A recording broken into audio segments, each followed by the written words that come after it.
Hello बच्चों, कैसे हैं आप सब लोग। स्वागत है आपका अपने लर्निंग फार्मेसी चैनल पे, जहां आज की इस वीडियो में हम कवर करेंगे अपने फार्माकोलॉजी का चैप्टर 6.1 कोलिनर्जिक ड्रग। तो इसका पार्ट 1 आज देखेंगे, जहां पर हम कौन कौन से इंपॉर्टेंट टॉपिक डिस्कस करेंगे।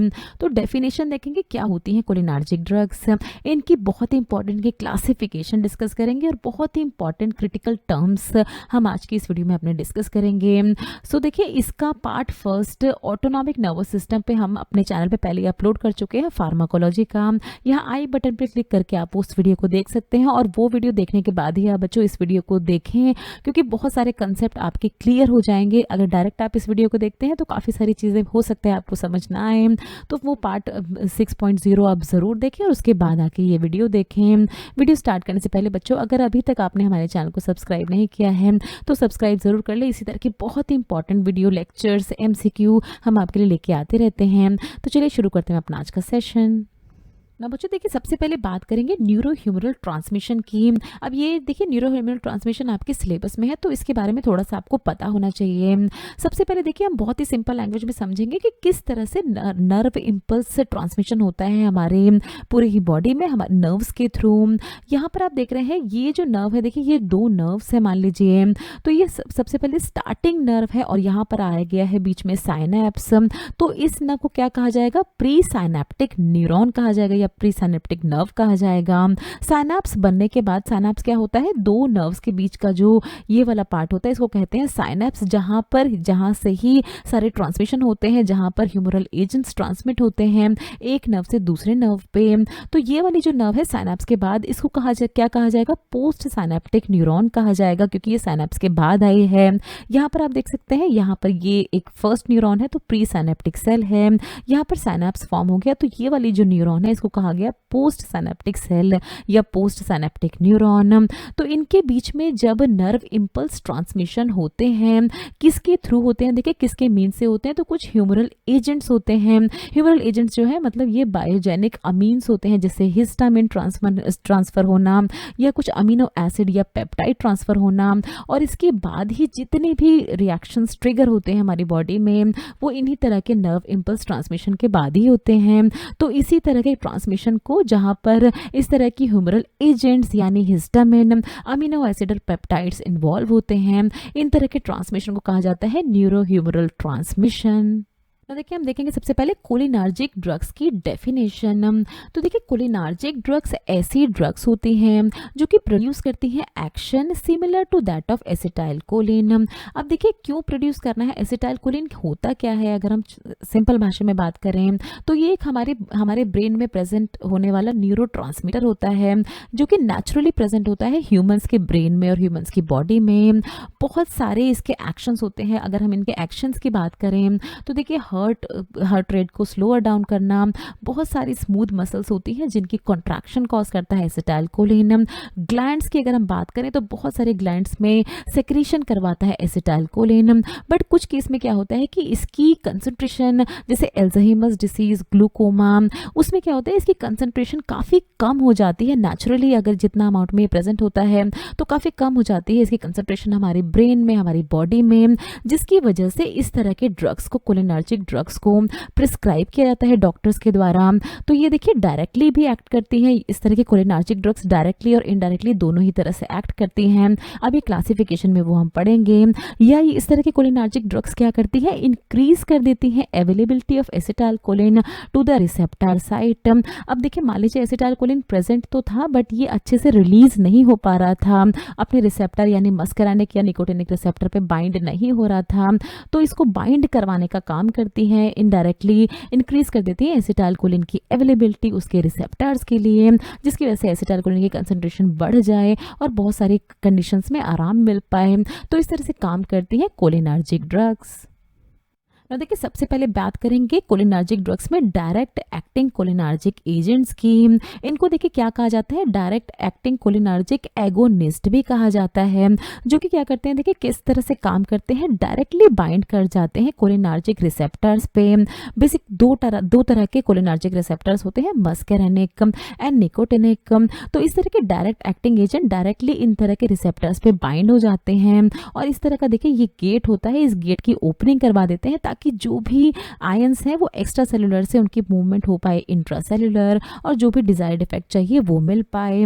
तो देखिए बहुत सारे एग्जाम्पल अभी हम क्लासिफिकेशन में देखेंगे, बट कुछ बहुत ही कॉमन एग्जाम्पल हैं डायरेक्ट एक्टिंग में acetyl choline, methacholine, carbachol, bethanechol, mescaline and pilocarpine के।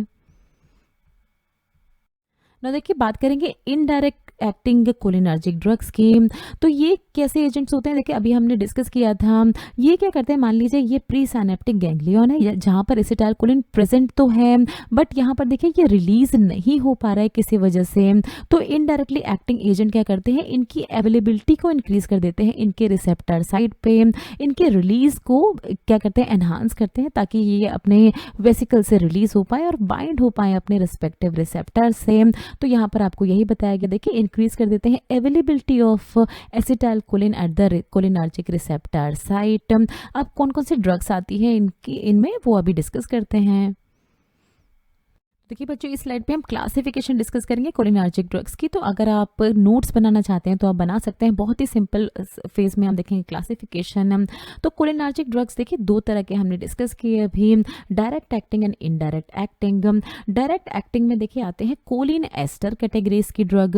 कोलिन एस्टर में आते हैं एसिटाइलकोलिन, मीथाकोलिन, कार्बाकोलिन, बेथनिकोल। और फिर ये डायरेक्ट एक्टिंग में आते हैं हमारे एल्कलॉइड्स, जिनमें आते हैं देखिए मेस्करिन, पिलोकार्पिन, एनासेविमिलिन। अगर हम बात करें इनडायरेक्ट एक्टिंग की, तो ये भी दो तरह के एजेंट होते हैं, reversible agent and irreversible agent. अपनी स्क्रीन पे आप देख रहे हैं।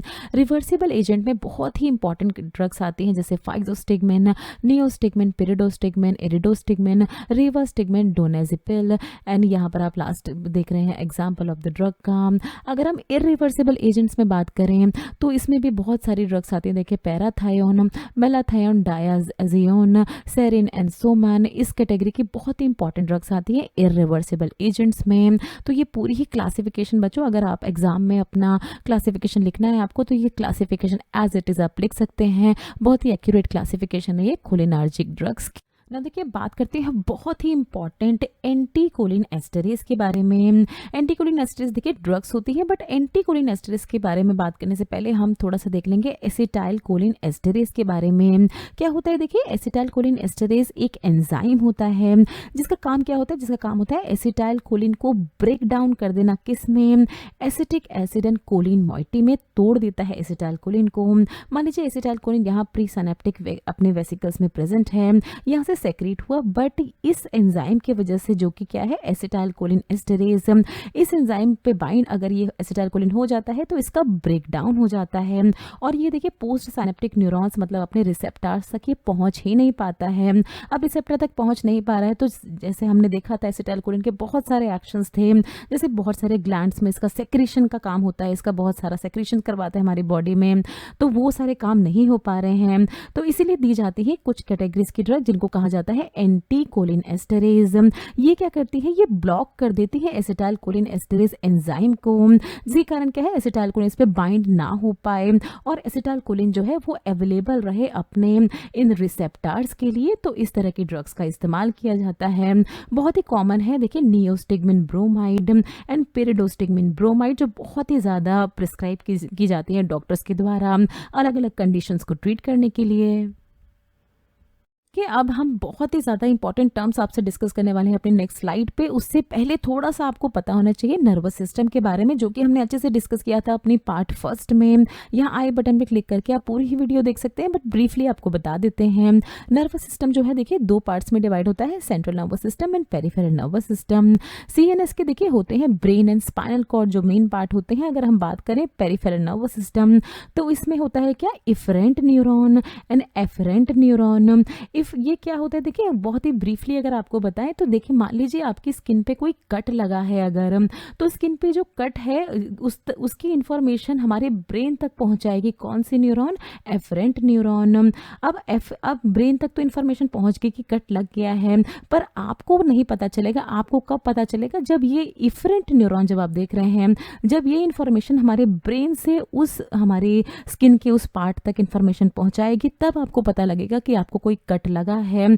तो 2 तरह के न्यूरॉन हमने देखी, एफरेंट न्यूरॉन जो कि हमारे अफेक्टेड पार्ट से ब्रेन तक इन्फॉर्मेशन पहुंचा रही है, और फिर हमने देखी इफरेंट न्यूरॉन जो हमारी ब्रेन से हमारे अफेक्टेड पार्ट पे इन्फॉर्मेशन पहुंचा रही है, और इसके बाद ही आपको एहसास होता है किसी भी चोट लगने का। तो ये इफरेंट न्यूरॉन्स जो है देखिए ये डिवाइड होता है autonomic nervous system and somatic nervous system में। एएनएस जो होता है देखिए फिर से फर्दर डिवाइड होता है पैरासिम्पैथेटिक, सिंपैथेटिक एंड एंटेरिक। तो ये पैरासिम्पैथेटिक और सिंपैथेटिक बहुत ही इंपॉर्टेंट होते हैं, ये बार बार आपको फार्माकोलॉजी में इनके बारे में पढ़ना होगा। तो ये किसके पार्ट होते हैं, देखिए ये एएनएस के पार्ट होते हैं, इनवॉलेंट्री पार्ट होते हैं। ये इनवॉलेंट्री ऐसी चीज़ें जिस पे हमारा कंट्रोल नहीं रहता है। ना देखिए बहुत ही इंपॉर्टेंट कुछ टर्म्स आपसे डिस्कस करेंगे जिनके बारे में बच्चे बहुत ज़्यादा कंफ्यूज होते हैं, बट क्योंकि हमारा काम है आपको किसी तरह की कंफ्यूजन ना हो ये आप मेक श्योर करना। तो देखिए आपको याद रखना है कोलिनार्जिक ड्रग्स आप पढ़ेंगे बार बार, और आप पढ़ेंगे anti cholinergic drugs. Cholinergic drugs का ही दूसरा नाम होता है, बहुत सारे कॉम्पिटिटिव एग्जाम में पूछा जाता है, पैरासिम्पैथोमाइमेटिक ड्रग। ये पैरासिम्पैथोमाइमेटिक और कोलिनार्जिक ड्रग्स ये क्या करती हैं, ये स्टिमुलेट करते हैं हमारे पैरासिम्पैथेटिक नर्वस सिस्टम को। अभी हमने देखा था पीएनएस के बारे में, तो उनको स्टिमुलेट जो भी ड्रग्स करती है उनको कोलिनार्जिक या पैरासिम्पैथोमाइमेटिक ड्रग कहा जाता है। दूसरी कैटेगरी की ड्रग होती है देखिए कौन सी, पैरासिम्पैथोलाइटिक ड्रग। ये क्या करती है, ये हम अभी देखिए सिर्फ और सिर्फ पीएनएस यानी पैरासिम्पैथेटिक नर्वस सिस्टम की बात कर रहे हैं। पैरासिम्पैथोलाइटिक ड्रग्स क्या करती हैं, ये इनहिबिट करती है यानी ये ब्लॉक करती है, हम कह सकते हैं ये अपोज करती है किसको, पैरासिम्पैथेटिक नर्वस सिस्टम को। तो इनका नाम दिया जाता है देखिए एंटी कोलिनार्जिक ड्रग्स। तो आप ये अभी देखेंगे कोलिनार्जिक और एंटी कोलिनार्जिक ड्रग्स, इन्हीं के दूसरे नाम हैं पैरासिम्पैथोमाइमेटिक ड्रग्स। माइमेटिक क्यों कहा जाता है कोलिनार्जिक्स को, क्योंकि ये स्टिमुलेट करती हैं देखिए पैरासिम्पैथेटिक नर्वस सिस्टम को। एंड एंटी कोलिनार्जिक को लाइटिक कहा जाता है, लाइटिक मतलब ब्रेक डाउन करना। तो ये ब्रेक कर रहे हैं किसको, पैरासिम्पैथेटिक नर्वस सिस्टम को ब्लॉक कर रहे हैं, इसलिए ये है देखिए एंटी कोलिनार्जिक ड्रग्स। इसी तरह से हम देखेंगे देखिए सिम्पैथोमाइमेटिक ड्रग। माइमिक करने का क्या मतलब होता है, देखिए आपको याद करने में इजी रहे, माइमिक मतलब उसके एक्शन को एक तरह से मिमिक करना, एक तरह से कॉपी करना। तो ये सिम्पैथोमाइमेटिक, अब हम बात करेंगे सिर्फ अपने सिंपैथेटिक नर्वस सिस्टम के बारे में आपको फोकस करना है देखिए स्लाइड पे। तो सिम्पैथोमाइमेटिक ड्रग क्या होती है, ऐसी ड्रग जो कि स्टिमुलेट करती है हमारे सिंपैथेटिक नर्वस सिस्टम को। ये ड्रग जो है इनको एड्रेनार्जिक ड्रग कहा जाता है। और इसी में सेकंड कैटेगरी होती है सिम्पैथोलाइटिक। जहां भी आप लाइटिक देखेंगे आपको याद रखना है ब्रेक करना, ब्रेक से आप याद रखेंगे अपोज करना। तो ये कैटेगरी की ड्रग्स क्या करती हैं, ये अपोज करती हैं किसको, सिंपैथेटिक नर्वस सिस्टम को, और इनको कहा जाता है एंटी एड्रेनार्जिक ड्रग। तो बच्चों इससे आपको याद रखना है ये दोनों ही टर्म्स और इन दोनों ही ड्रग्स, इन चारों ही कैटेगरीज की ड्रग्स के बारे में। देखो बच्चों आपको लेक्चर समझ में आया होगा, तो एक बहुत ही आसान से क्वेश्चन का आपको आंसर देना है। पूछ रहे हैं आपसे, देखिए इसमें से कौन सी ऐसी ड्रग है जो कि नहीं है direct acting cholinergic agent. 3 drugs के नाम दिए हैं आपको, एसिटाइलकोलिन, पिलोकार्पिन एंड फाइजोस्टिगमिन। आपको इसका आंसर देना है कमेंट सेक्शन में। तो बच्चों नेक्स्ट वीडियो में हम डिस्कस करेंगे अपने फार्माकोलॉजी चैप्टर 6.2 कोलिनार्जिक ड्रग्स का पार्ट 2, जहां पर हम फार्माकोलॉजिकल एक्शंस देखेंगे अपनी सारी कोलिनार्जिक ड्रग्स के, इंडिकेशन एंड कॉन्ट्रा इंडिकेशन आपसे डिस्कस करेंगे। सो बच्चों वीडियो अच्छी लगी तो वीडियो को लाइक जरूर करें, चैनल को सब्सक्राइब जरूर करें, इसी तरह से हमें अपना सपोर्ट दिखाते रहें। तो चलिए मिलते हैं अगली वीडियो में आपसे, तब तक आप सब लोग अपना ध्यान रखें। ये कुछ हमारे रिलेटेड वीडियोस के लिंक है जिन पे क्लिक करके आप इनको देख सकते हैं। दोस्तों लर्निंग फार्मेसी पे आने के लिए और ये वीडियो देखने के लिए आपका बहुत बहुत शुक्रिया। मिलते हैं अगले वीडियो में।